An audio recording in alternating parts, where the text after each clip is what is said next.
Bueno, ya respetando la puntualidad de los que sí llegaron a tiempo, daremos inicio al segundo día de la jornada, la quinta jornada, que se realiza aquí en el Instituto de Investigaciones Culturales. Ayer tuvimos nuestra inauguración con la ponencia magistral del doctor Lizárraga. El día de hoy empezaremos con la proyección del documental que lleva por título Rompiendo la heteronormatividad en comunidades indígenas urbanas, realizado por Quinal Antesic. Recuperación de la memoria lesbo-feminista en Chiapas, México. Antes de empezar la proyección, daré una breve lectura de los creadores de este trabajo. Este trabajo se realizó en San Cristóbal de las Casas y es un proyecto que fue apoyado por organizaciones tanto nacionales como internacionales, en especial de España y Alemania. Es una ONG. Quinal Antesic es en la lengua maya sectal, quiere decir tierra de mujeres. Tal nombre indica tanto la composición como los fines de la asociación civil. Es decir, se trata de un organismo de mujeres sin fines de lucro que trabaja con y para mujeres indígenas de la región de los Altos de Chiapas, principalmente y en otros estados del país como Oaxaca, Guerrero, Michoacán, Jalisco, Puebla, Hidalgo, Querétaro. El objetivo de esta organización es transformar las relaciones de discriminación entre los géneros en miras a la construcción de la justicia social, la democracia y la autonomía. Esto lo hace mediante el análisis, la reflexión, la formación y la capacitación, así como la formulación de propuestas en los diversos ámbitos de la acción organizada de mujeres indígenas a nivel nacional, local, comunitario y regional. Este grupo, Quinal Antesic, surge a partir de la asesoría a la cooperativa de mujeres artesanas, denominadas en español Las que hacen tejidos en lengua tzotzil, la cual se inicia en 1991. Dicha cooperativa se define en dos grupos a raíz del levantamiento armado de 1994 en Chiapas, cuando una parte de las mujeres artesanas se interesaban en actividades de capacitación, formación y organización política, mientras otro grupo o parte del grupo querían o estaban limitados a trabajos de asuntos de comercialización. De esta forma, la fecha formal de constitución del grupo Quinal Antesic es de 1995. Ellos trabajan en redes con otras organizaciones como la Red de Género y Economía, Red de Género y Medio Ambiente, Red de Salud del Distrito Federal, actualmente Ciudad de México, Red de Facilitadores en Manejo de Resolución de Conflictos a nivel de Centroamérica, parte del Enlace Continental de Mujeres Indígenas Región Norte, y está formado por mujeres indígenas del continente americano, dividido en 3 regiones: Norte, México, Estados Unidos y Canadá. En esta parte México es el país sede del enlace, Centroamérica, Nicaragua, país sede, y Sudamérica junto con Ecuador. También forma parte de la relación e impulso de comercialización de artesanías con cooperativas de artesanas de Chiapas, Guerrero, Oaxaca, Puebla y Michoacán. Dentro de esta cooperativa, estas mujeres manejan artesanías con las cuales comercializa textil, cojines, huipiles, blusas, servilletas, manteles, barro y madera. Bueno, esta es una descripción breve de la organización que estuvo a cargo de la creación de este documental, que ahora daremos inicio y al final invitaremos a nuestros comentaristas para que nos ofrezcan su punto de vista.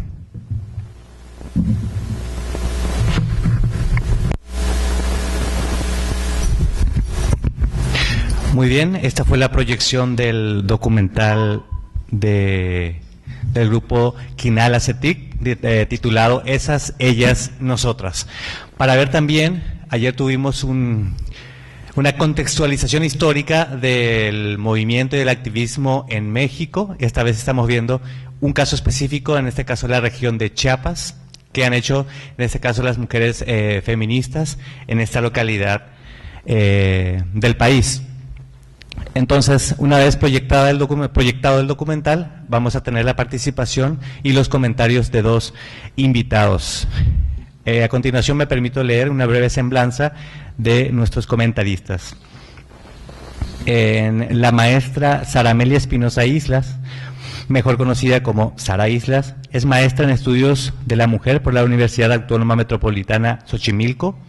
Realizó sus estudios en sociología por la misma universidad y actualmente realiza sus estudios de doctorado en investigación educativa por la Universidad Iberoamericana. Entre sus líneas de investigación se encuentran temáticas sobre maternidades y hogares lesboparentales, derechos humanos de la comunidad LGBTI, feminismo y derechos humanos de las mujeres y procesos educativos al interior de los colectivos feministas. Es autora del libro Madres Lesbianas, una mirada a las maternidades y familias lésbicas en México, el cual es considerado como investigación pionera en México, publicado por Editorial Egales. Además, autora de diversos artículos en revistas y capítulos de libros sobre los temas ya mencionados. Actualmente es académica de la Universidad Iberoamericana Campus Tijuana y colabora en la UABC Campus Tijuana como profesora en la licenciatura en Sociología, donde imparte temas de feminismo. Asimismo, nos acompaña el doctor Ernesto Hernández Sánchez. Él es investigador aquí del Instituto de Investigaciones Culturales Museo de la UABC, adscrito al Cuerpo Académico de Indígenas y Globalización. Es doctor en Ciencias Antropológicas por la Universidad Autónoma Metropolitana, con especialización en temas de migración internacional, género, con enfoque en las masculinidades, sufrimiento y memoria. Es postdoctorante en la Universidad Veracruzana, con un trabajo de 2 años sobre halcones, muerte y narcotráfico, y doctorante en Antropología de la Orientación Pública por la Universidad Autónoma de Madrid. El doctor Hernández ha realizado investigaciones que se centran en 3 líneas específicas: migración transnacional desde el género y el trabajo, el sufrimiento de colectivos a partir de políticas de exclusión y segregación y la violencia en el narcotráfico. En estas líneas ha abordado una perspectiva de investigación basada en el análisis de marco político-cultural de estos fenómenos. Ha publicado cerca de 15 artículos en México, España, sobre estos temas y actualmente trabaja sobre la economía política del género en la frontera en la ciudad de Mexicali y el panóptico digital en las redes sociales. Damos la bienvenida a nuestros invitados y la dinámica va a consistir en dar 15 minutos a cada uno de nuestros comentaristas para darnos sus opiniones sobre el documental. Le damos inicio con la maestra Sara Islas.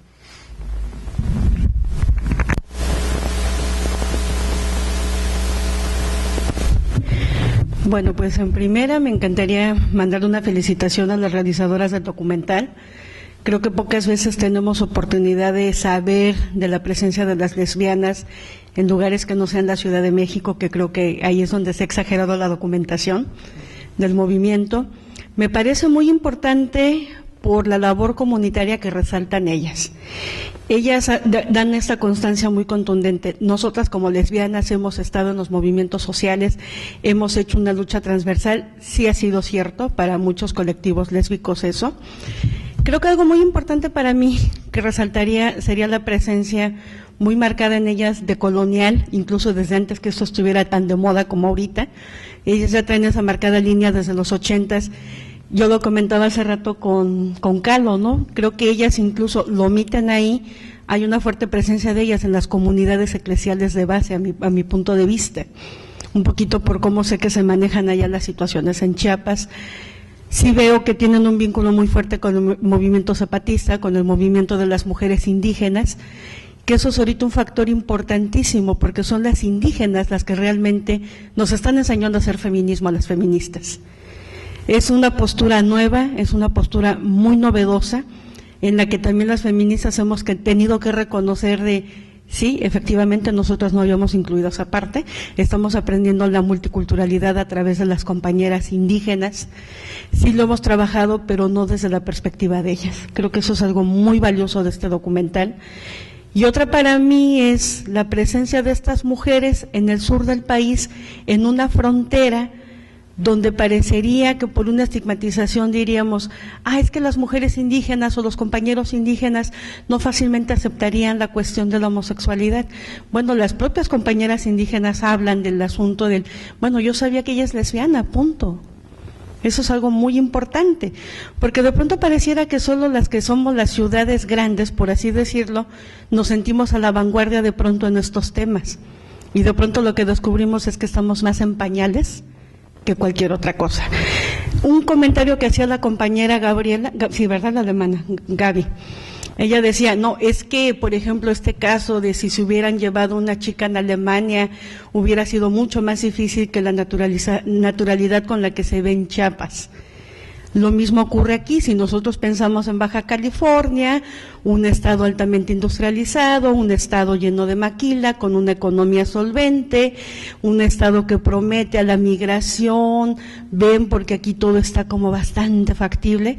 Si volteamos a ver nuestros derechos humanos, si volteamos a ver un poquito lo que es este imaginario de la diversidad sexual, estamos muy golpeados. En verdad, o sea, yo mañana que les presente las cifras de cómo andamos se van a espantar en la percepción de discriminación, porque también somos un estado de vanguardia de la discriminación y somos el primer estado en decir no. En el caso de Chiapas, yo veo con mucha naturaleza con las compañeras esta lucha que evidentemente no ha sido fácil, y yo creo que aquí algo que el documental a mí me dejó pensando las 3 veces que ya me lo aventé, fue cómo estas mujeres, estas compañeras lesbianas, comienzan a hacer este activismo o este trabajo, no desde la imposición que de pronto la academia o el propio activismo tenemos esta pequeña tendencia a caer en yo te vengo a enseñar. Ellas se pusieron en un posicionamiento del vengo a aprender y a comprender con las compañeras, con los compañeros indígenas en Chiapas, cómo es la dinámica, que eso es una desactivación total, es realmente un cambio de paradigma. Llegar desde otro lugar a caminar con la gente, que eso es ahorita algo fundamental, que al menos en ciencias sociales creo que lo estamos trabajando muchísimo, en esta postura de colonial, cómo llego y reconozco al otro y yo me posiciono también junto con ese otro, que eso es algo que vi como muy importante en el documental. Otra situación, evidentemente ellas no la han pasado nada fácil, cuando ellas mismas mencionan, bueno, la invisibilidad por la cual han tenido que transitar ellas hasta posicionarse como lesbianas. Efectivamente, en toda la República Mexicana, en varios lugares donde a mí me ha tocado estar, y Ciudad de México no fue la excepción, sí, efectivamente, las compañeras feministas, de pronto las lesbianas nos cierran la puerta en la cara. Eso es una situación como muy marcada, que nos han dado el portazo en la nariz varias veces, en Chiapas no fue la excepción entre el conflicto con las compañeras, son temas siempre acalorados al interior del movimiento feminista. Sin embargo, aquí un poquito lo que sí me llamaba la atención en la discusión de las compañeras, que cuando viene esa fragmentación, que ellas comentan la situación del derecho a decidir, la cuestión del aborto, que algunas compañeras se fraccionaban y ellas decían yo no le entro. Creo que con toda la diversidad que podemos hablar del feminismo, una postura muy clara que tendremos todas las feministas es el derecho a decidir. Y si no va por el derecho a decidir, entonces desconfíen porque no es feminista.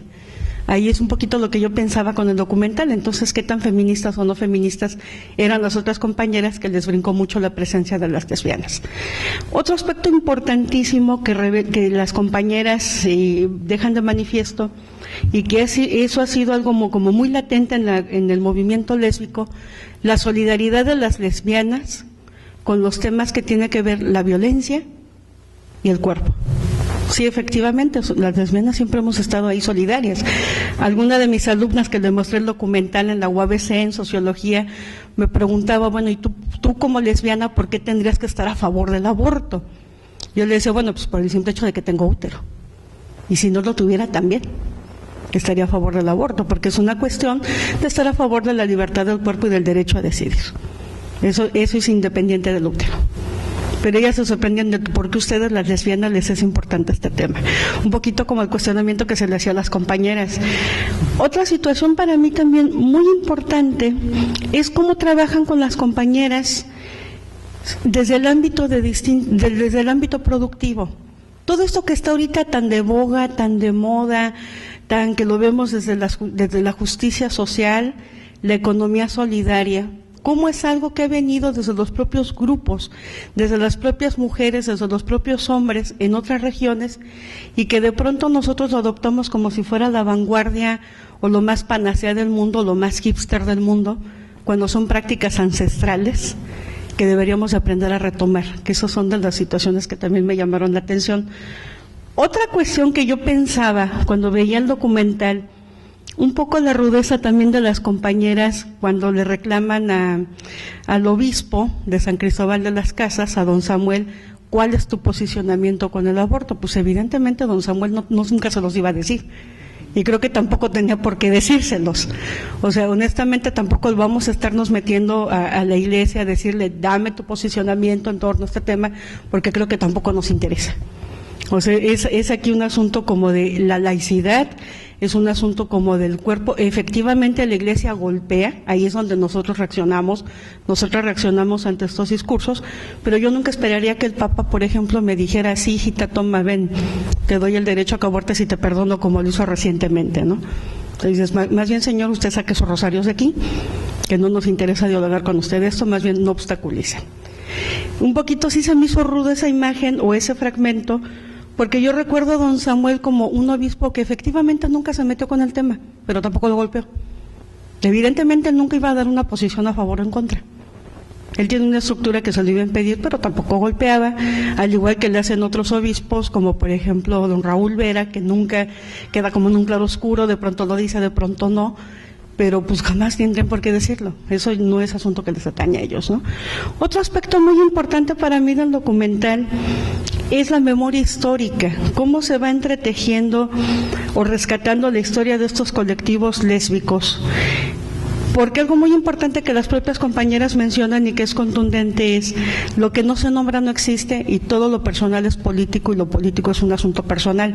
Y efectivamente, lesbiana no es irse a acostar con mujeres, la lesbiana es un posicionamiento político, es algo mucho más elaborado, implica cierta radicalización, implica el reconocimiento del propio cuerpo, implica el reconocimiento de la identidad como una postura política.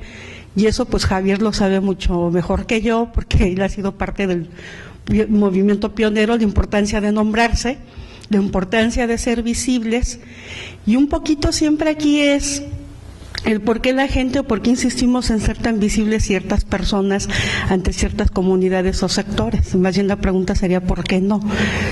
Y a mí esto es la parte que me encanta de las compañeras, que incluso con las compañeras indígenas, cómo van entretejiendo esta suerte de complicidad. Y eso es algo muy importante, porque las mujeres nos juntamos a partir de la complicidad.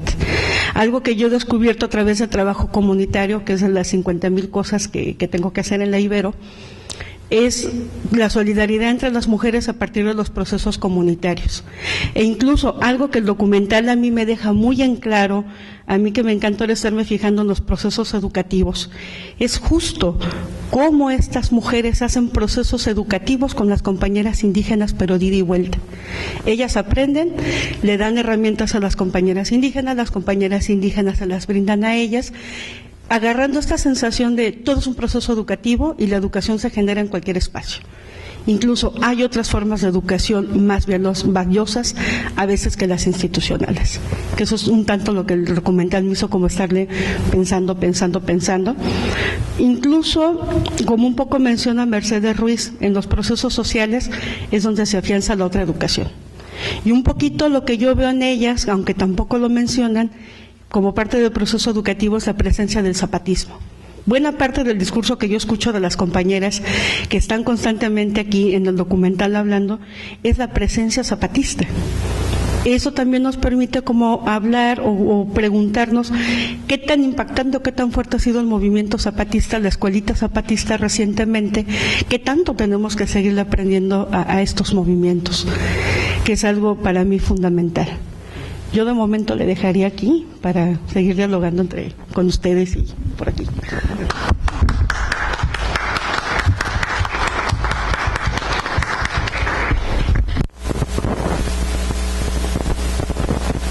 Bueno, agradecemos a la maestra Sara Islas por sus comentarios. A continuación damos la palabra al doctor Ernesto Hernández. Gracias. Ahorita escuchando después de volver a ver el documental y de escuchar a Sara, también me llegaron otras ideas aparte de las que yo ya tenía escritas, pero también me acordé de una cosa en particular, que es que en algún momento tuve acceso a una disertación de una feminista, no recuerdo si tunecina o egipcia, Hala Mahmoud, que decía ¿cómo puede haber feminismo en el Islam, no? Y cómo puede haber movimientos feministas en estos lugares donde no podemos ni salir de nuestras casas sin el permiso de los maridos. Y ella decía, bueno, en realidad pareciera que el feminismo es reaprender a tener una vida, ¿no? Independientemente de lo que diga el otro, de lo que digan aquellos poderes institucionalizados, el Estado. Nosotras en Egipto, ya me acordé, nosotras en Egipto estamos aprendiendo a tener una vida con todo lo que ello implica, ¿no? Pero me parece que hay una diferencia importante, que es que nosotras estamos volteando a mirar hacia el Corán, hacia las leyes que dirigen nuestra vida, para poder aprender de ellas cómo vivir. Entonces, a mí me pareció que era una postura interesante, porque lo que hacía era retomar aquello que ya estaba hecho para resignificarlo y apropiárselo, y no discutir contra ello y oponerse directamente. Y me parece que en el documento que ustedes acaban de ver, hay una postura similar, que es aquella, la de decir, bueno, hay un saber ancestral, hay un saber, estas comunidades indígenas, por ejemplo, en lugares como Chiapas, no es casualidad que estén ahí después de 500 años de explotación brutal, de una marginación y de un vivir en la periferia de la periferia de la periferia, porque no han sobrevivido de tal manera, sino es porque hay una organización atrás, ¿no? Hay una solidaridad entre individuos y hay unos mecanismos muy particulares que les han permitido su continuidad hasta la fecha. Entonces, la capacidad que tienen estos colectivos de mujeres lesbianas feministas han sido me parece radica en su capacidad de aprehensión, ¿no? Primero en el reconocimiento de que ellas no llegan a enseñar, llegan a aprender. Y en el segundo lugar es que hay un diálogo que retribuye, también tratando de darle un sustento ideológico a muchos de estos movimientos que son campesinos, son indígenas y que pareciera desde afuera que poco tienen que ver con el feminismo. Entonces, yo me voy a permitir, una vez hecha esta digresión que me llevó hasta Egipto y que pude amarrar con Chiapas, me voy a permitir leerles rápidamente lo que yo había escrito, con la idea de compartir con ustedes algunas de las reflexiones que me surgieron cuando vi el material. Entonces, yo quiero decirles, el documento visual, Esas, Ellas, Nosotras, recuperación de la memoria feminista en Chiapas, contiene muchos elementos que sirven para construir diálogos entre la academia, que es mi espacio de acción. No soy un activista, he estado en contacto con algunos movimientos como investigador de género. Estoy consciente de la relación entre activismo y academia, que muchas veces es fructífera, pero muchas otras es limitante, es conflictiva, es un diálogo de sordos.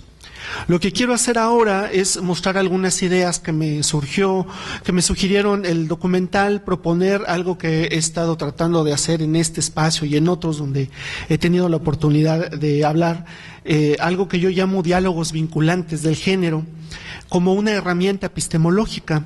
Estos diálogos vinculantes no son otra cosa que buscar desde la epistemología las bases para analizar entre los distintos espacios del género, transitando entre ellos, buscando equivalencias y reflexionando sobre las diferencias para lograr un corpus robusto que atienda las diferencias y los debates, pero que tenga una base desde la cual dialogar fructíferamente con otras áreas científicas, como por ejemplo las que son de mi interés, como la neurociencia y la biología.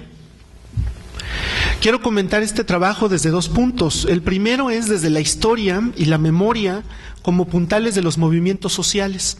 La otra es desde la teoría del género como un articulador entre las identidades y el fenómeno social. ¿Por qué buscar la historia? La historia es la raíz del análisis social. Una perspectiva histórica se asienta de manera más sólida, sobre datos, sobre hechos desde los cuales trabajar. A veces la historia nos muestra qué tan repetitivos o qué tan nuevos son los fenómenos sociales, su éxito, su fracaso y sus consecuencias. En un lugar donde la historia se ha contado de tantas maneras, con voces que discrepan, con historia como justificación, con historia como resistencia, pues es imprescindible iniciar desde ahí. Desde esas ellas nosotras, la historia se empieza a contar desde la periferia, dándole la vuelta a la historia contada por la modernidad. Y aún desde la modernidad, Chiapas está en la periferia. ¿Qué implica contar desde la modernidad? Que la modernidad en México erigió sujetos con identidades monolíticas, moldeadas por las grandes narrativas del bienestar y el progreso. Sujetos con funciones específicas y complementarias, admitiendo las disidencias como anormalidades necesarias que justifican la necesidad de una sociedad respetable. La historia queda entonces cubierta por una capa densa de discursos morales y delimitantes sobre qué hacen hombres y mujeres, comenzando a rascar aquí y allá, ateniéndose a los testimonios, se comienzan a reconstruir hechos y personajes para sacar a la luz las grietas que tiene la modernidad. La historia es también la forma en que se organizan y se registran hechos al margen de la sociedad respetable, especialmente cuando lo que se busca tiene nombres y emociones. Desde la historia se recuerdan actos, fechas y lugares en Chiapas, especialmente San Cristóbal de las Casas, pero desde la memoria se reconstruyen las relaciones que hicieron esto posible. Se habla de las emociones de las mujeres lesbianas feministas y de su llegada a espacios atractivos. San Cristóbal es un lugar atractivo, sobre todo para las personas, aquellas que tienen inquietudes sociales, filosóficas, espirituales. Es un lugar con unas condiciones tan particulares para desarrollar una vida interior rica y la manera que tiene de relacionar a grupos sociales que, pues afortunadamente, lo han hecho a través de la lucha social y de los derechos humanos. Son lo que algunos geógrafos humanos llaman espacios de conflicto, porque en ellos la diversidad existe y se percibe claramente, pero intereses concretos pueden reprimirla o explotarla según su propia filosofía. Cualquier lugar es bueno para luchar, para reclamar nuestros derechos. Pero San Cristóbal tiene además esa situación particular en que lo indígena impregna sus actividades y la lucha feminista está organizada alrededor de la vida comunitaria. Por eso la memoria es importante, es la lengua de muchos grupos indígenas, la forma de reconocerse, y su lenguaje está implícito en las descripciones de las protagonistas cuando hablan del amor, de la solidaridad grupal, de la necesidad de reconocimiento, que son narrativas indígenas muy elaboradas. La visibilidad es un reclamo importante por parte de los colectivos de lesbianas, porque su condición en ocasiones aleja y en otras atrae las corrientes feministas, lo que genera una doble condición de invisibilidad del grupo social en general y de los colectivos feministas en particular. Aunque la autoadscripción es un recurso importante que crea lazos y reconocimiento, pues nunca es suficiente para tener un sitio en el grupo social. La visibilidad implica además equifonía, la capacidad de que nuestra voz se escuche con igual volumen e importancia que la de los demás. La voz de estas mujeres busca un lugar en el registro de las luchas sociales en el estado de Chiapas, con la particularidad de su mirada del mundo. Las historias de riesgo, como las que se nombran en el documental, forman parte del cúmulo de injusticias que llenan las narrativas de la violencia. Es el pago que hay que hacer por dejar la precariedad de vida. Me parece muy interesante cómo estas historias de riesgo encuentran su sentido de ser, su intención de vida, en la construcción de redes con organizaciones y movimientos sociales que buscan sus derechos más básicos. Esta alianza con los otros muestra un movimiento feminista que tuvo que madurar al ritmo de los demás grupos sociales y ponerse a la altura de los conflictos de la región, consolidar un activismo más maduro, lleno de estrategias de supervivencia social. Esto, me parece, es uno de los puntos más altos del documental. No hay lucha social que sobreviva aislada. En ese sentido, pensar las identidades de género en función de es más importante que buscar la descripción de su construcción. A mi parecer, las identidades de género, como las de las lesbianas feministas, encuentran su sentido en la búsqueda de derechos. de derechos laborales, de las luchas revolucionarias y de las búsquedas utópicas, como lo mencionan en el documento. Estas actividades tienen su base en las luchas campesinas y en la visibilidad de las mujeres en las luchas sociales. Forman parte entusiasta de los esfuerzos por pertenecer a partir de sus propias condiciones. Por ello, el documental muestra cómo la lucha de estas mujeres es una forma de integrar los movimientos sociales, participando con otros grupos, compartiendo sus reclamos y apropiándoselos, y a su vez aportando, me parece, el sustento ideológico de la lucha social como una cuestión en que el género importa, advirtiendo que si no lo tomamos en cuenta, estamos dejando de lado un eje transversal que por el momento está justificando la diferencia, pero que tiene la potencialidad de generar igualdad. ¿Qué están aportando las mujeres que hablan para nosotros en el documental? Desde luego, narrativas distintas del género, formas de nombrar la diferencia para visibilizarse desde su experiencia, que siempre es compleja, de asumirse como lesbianas en una sociedad que malvé la diferencia y la considera como mínimo atentado terrorista. Hacen el recuento de una lucha que tuvo muchas víctimas, pero que no ha concluido, porque la justicia social no llega, y cuando llega, siempre lo hace de forma incompleta, institucionalizando, congelando o enterrando. Lo que vemos es un colectivo integrando los recursos sociales que existen en la región a través de una visión de género, una óptica integradora en constante conflicto. Lo que entiendo es que hablar desde la diferencia siempre será chocante, especialmente cuando se trata de lograr un pretendido consenso, cuando la apuesta verdadera es a la diversidad. Finalmente, cuando concluye el video, y bueno, creo que no se terminó de ver aquí porque faltó un pedacitito, pero cuando concluye el video se hacen ciertas alusiones a la radicalidad del grupo, con que actúa, o sea, se hacen alusiones a la radicalidad con que actúan los colectivos de mujeres lesbianas feministas, o por lo menos las que aparecen en el documental, respecto a su relación con otros colectivos. Bueno, permítanme hacer un comentario al respecto. La radicalización consiste en no hacer concesiones, no permitir que se desvirtúe su objetivo. Piotr Kropotkin, tal vez lo recuerden por esa bonita frase que dice: la única iglesia que ilumina es la que arde. Un místico de la anarquía propone que la radicalización bloquea y aísla a los grupos que la enarbolan, enajenándose en sus propias ideas porque rechazan en automático y sin un aparato crítico los aportes de otros colectivos. La anarquía, dice contundente, es la suma de ideales, no el vacío de ellos. Pienso también en Erich Fromm, quien propone que las doctrinas radicales son populares porque ofrecen una visión completa del mundo y no necesitan más complicaciones. Son fáciles de reproducir y de explicar porque generalmente tienen un enemigo listo. Así que cuando se enuncian como radicales, a mí me preocupa que den a notar una postura distinta a la que muestran en el video, de alianzas con las luchas sociales de Chiapas y no de un grupo con el que el diálogo y la fraternidad sean imposibles. Entonces, creo que más bien era un problema de enunciación y no tanto de realización. Y bueno, yo ahí lo dejo. Muchísimas gracias.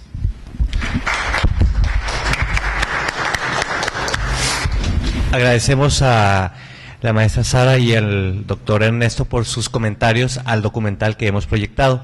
A continuación tendremos un breve espacio. Si alguien desea hacer algún comentario, alguna pregunta al respecto del documental para los comentaristas, o simplemente contribuir con algún comentario al respecto del trabajo. ¿Alguien quisiera participar? ¿No? Sí, doctor. Bueno, me llama la atención lo que dices de radical. Para mí el radical sería aquella postura que lo que busca es la raíz del problema, ¿no? La raíz del fenómeno, la raíz de qué es lo que no funciona para que la cosa funcione. Yo separaría ahí la diferencia entre radical y recalcitrante, que sería ese que no quiere diálogo, que no acepta diálogo, ¿no? Eso nada más es un detalle ya lingüístico a la hora de comentarnos, ¿no? De hablar, porque sí creo que hay mucha crítica. Es que es un radical. Ojalá y fueran radicales, ojalá y trataran de llegar a la raíz del problema y no se quedaran simplemente en el dogma que muchas veces supone el ser recalcitrante. Bueno, esa es mi postura y nada más quise señalarla en ese sentido, porque lo oigo mucho, ¿no? La crítica a las mujeres, a las feministas radicales. Yo a las feministas radicales no les criticaría nada, ¿sí? Yo lo que les criticaría sería a las feministas o a los homosexuales o a los socialistas recalcitrantes que se quedan metidos en un discurso que no ha cambiado desde años, ¿no? Atrás. Nada más ese comentario. No, es muy puntual, porque la diferencia no es lingüística, no es una diferencia de análisis del contenido. A mí me parece que lo que se veía en la última parte era esto, ¿no? De que, bueno, es que nos están acusando de radicales en un sentido moderno, ¿no? De precisamente algo que no ha beneficiado a la discusión. Y precisamente mi intención era, no se trata de radicalidad, ellas con los hechos están hablando de otra cosa. Gracias. ¿Alguien más quisiera comentar algo o preguntar? ¿No?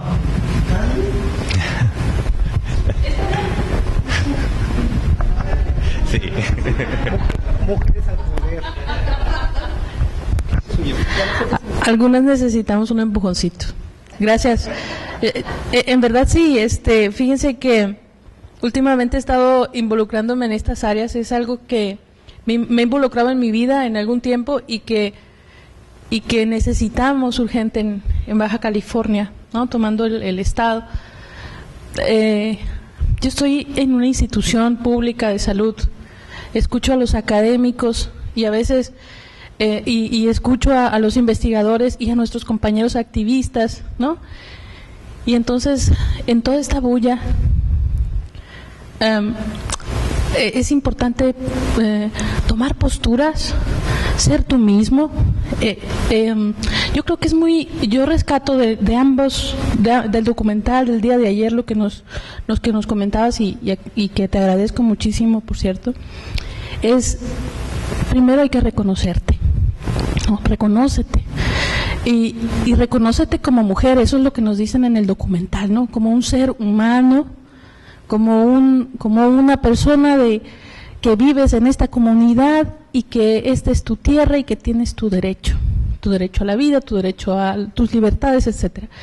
Y que definitivamente cuando nos duele algo podemos empatizar mucho más fácil el dolor del otro. ¿Qué hacen las lesbianas en ese lugar? Refugiándose en un paraíso, ¿no?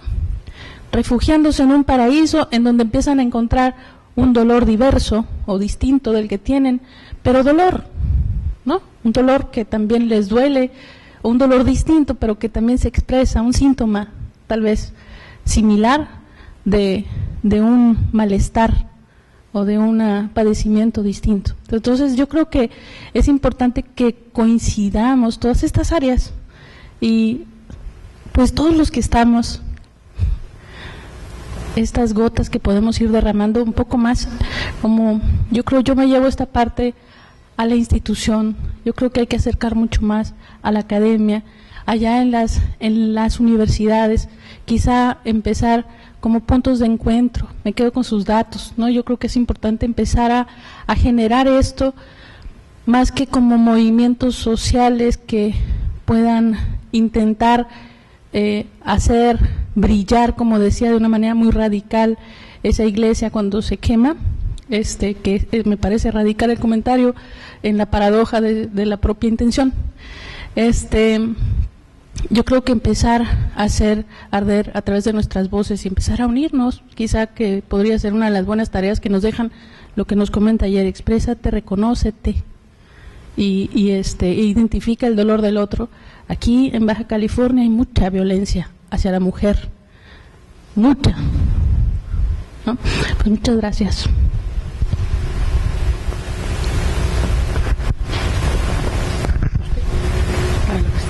¿Alguna otra intervención?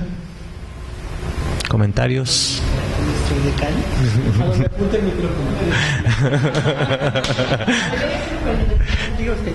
Sí, Paula. A ver, ¿qué se me ocurre?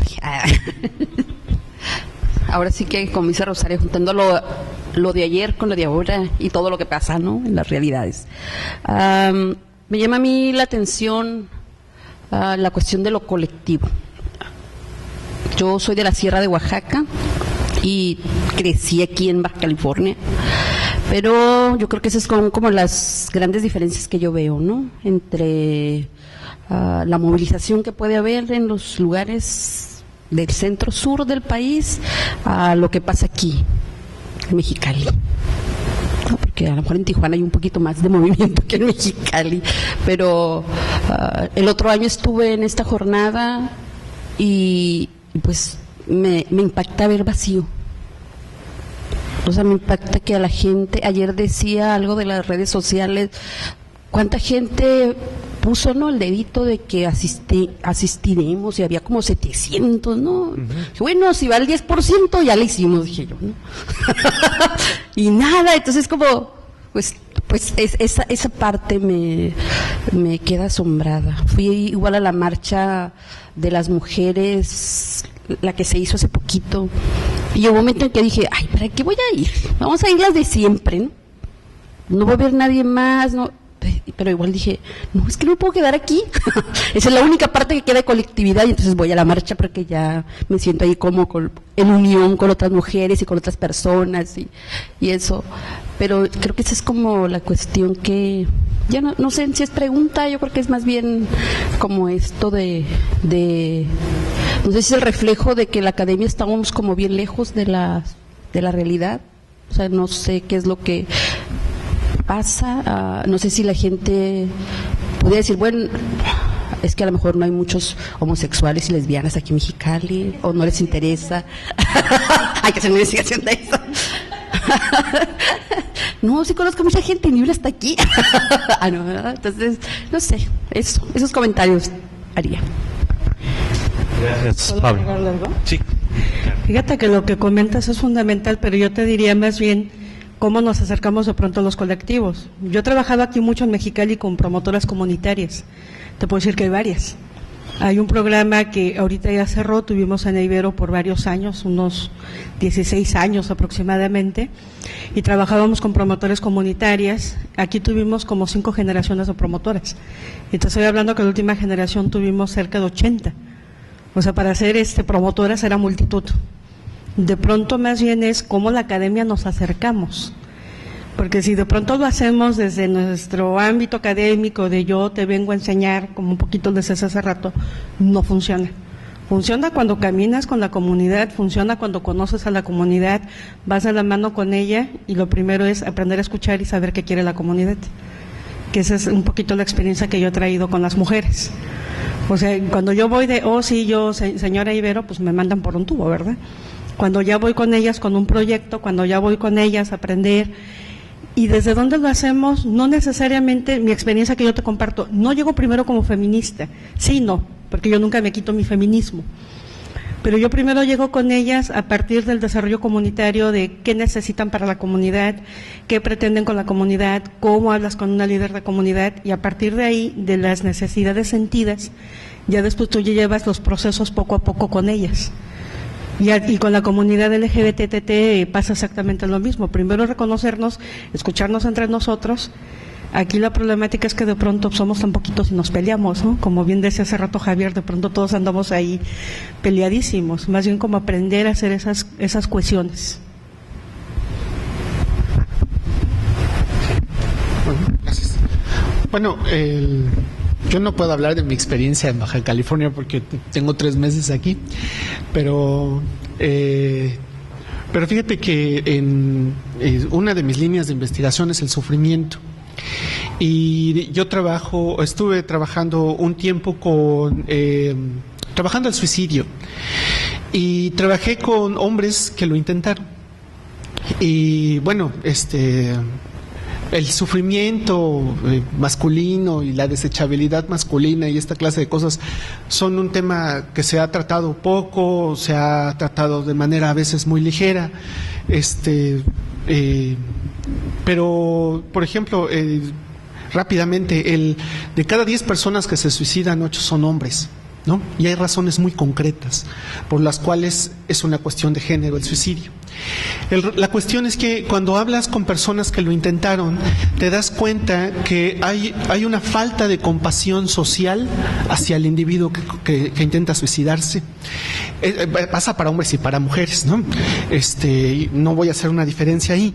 La cuestión es que socialmente no existe la compasión como la forma de tratar al otro. Estamos involucrados en una carrera muy individualista, ¿no?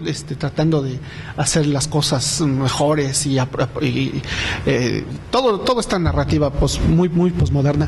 Pero digamos, algo que a mí me queda claro también es que acercarse de repente a determinados conflictos en los que el género es muy importante exige también un cierto posicionamiento, y eso es muy importante. No podemos lograrlo si no reconocemos qué somos y desde dónde estamos hablando. Entonces, cuando yo he llegado a platicar con algunas de estas personas que han intentado cometer suicidio, primero llegas, puedes llegar en el papel de académico, puedes llegar en el papel de lo que tú quieras, pero si pones adelante algo en el que podamos sintonizar emocionalmente, eso podría ser una diferencia, ¿no? También. Y yo también le apuesto a que construir una sociedad compasiva es una actividad que podría resultar beneficiosa, ¿no? ¿Alguna última persona que quiera participar? ¿Alguien más? Bueno, si no es así, vamos a cerrar esta mesa donde hemos visto el documental y los comentarios de nuestros invitados. A continuación procederé a dar una constancia de agradecimiento y reconocimiento a la maestra Sara Islas y al doctor Ernesto Hernández, que a la letra dice: la Universidad Autónoma de Baja California, a través del Instituto de Investigaciones Culturales Museo, entregan la presente constancia a nuestros invitados por haber comentado el documental Esas, Ellas, Nosotras, recuperación de la memoria lesbofeminista en Chiapas, en el marco de la 5ª Jornada Cultural de Lucha contra la Homofobia, Lesbofobia, Transfobia y cualquier forma de violencia hacia las sexualidades y géneros no heterosexuales. Mexicali, Baja California, a 18 de mayo de 2016, por la realización plena del hombre. Muchas gracias por participar.